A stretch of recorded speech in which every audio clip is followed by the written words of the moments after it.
Anekantavada literally means not one-sided, is one of the most profound and insightful concepts ever developed in the history of ideas, and traces its origin back some 2,600 years ago to the ancient religion of Jainism in India.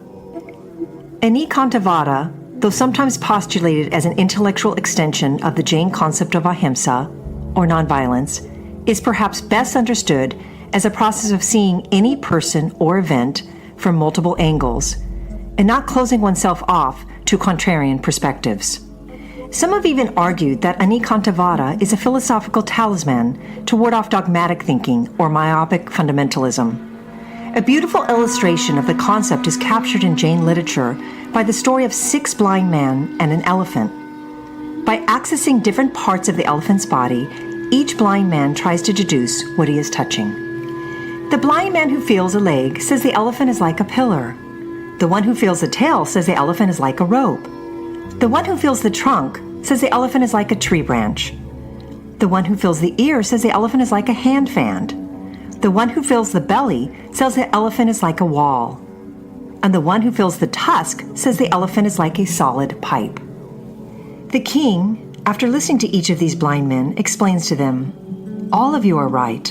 The reason every one of you is telling it differently is because each one of you touched the different part of the elephant.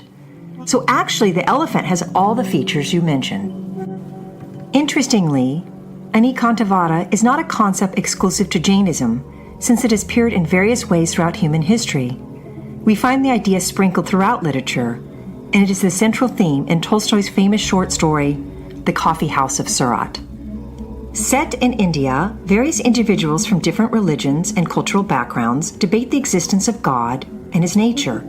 There is a Persian, an African slave, a Brahmin, a Jew, an Italian, a Protestant minister, a Turk, and finally a whole host of others from differing faiths. As Tolstoy recounts, by this time a great dispute has arisen among the strangers of different faiths and creeds present. There were Abyssinians, Christians, Lamas from Tibet, Ismailites, and fire worshippers. They all argued about the nature of God and how he should be worshipped. Each of them asserted that in his country alone was the true God known and rightly worshipped. Everyone argued and shouted. Tolstoy resolves the story with a Chinaman who argues for an acceptance of a multiplicity of views, arguing that the God they seek transcends human pettiness and political nation-states.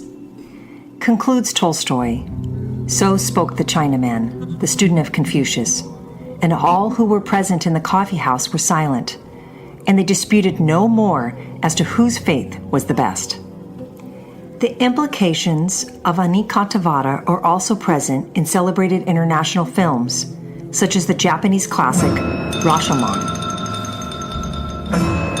The plot involves the death of a samurai, and each character in the movie recounts a different version of what transpired, although each of the perspectives is tainted by being self-serving.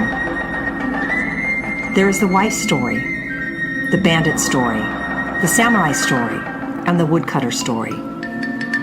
Multiple perspectives, but none contain the full story or the whole truth. One of the best examples of Anekantavada is found in science, which is predicated upon the acceptance of multiple viewpoints with the desired aim of allowing each to compete with each other to discover which one best explains the given phenomenon. But even when one viewpoint holds sway, the scientist must continuously be open to being wrong. This very modus operandi of allowing contrasting models is precisely why science has been so successful and why it has been incredibly progressive in developing new and powerful technologies. Edward O. Wilson underlines this spirit of multiple worldviews and its apparent unity in his controversial book, Consilience, The Unity of Knowledge, where he contends that each academic discipline should be considered and reconciled when examining complex issues. Ken Wilber postulates something similar to consilience, but discarding its more radical reductionisms, by championing an integral paradigm that incorporates all quadrants, all levels, inclusivity, which is sometimes explained more simply as, everyone is right. What makes the Jain doctrine so powerful is not that it relativizes all religious claims, but rather that listening deeply to other perspectives is considered an important pathway for discovering a more comprehensive truth. Ironically, by allowing uncertainty as a core virtue, it allows for a more certain pathway to understand the world and its varied manifestations.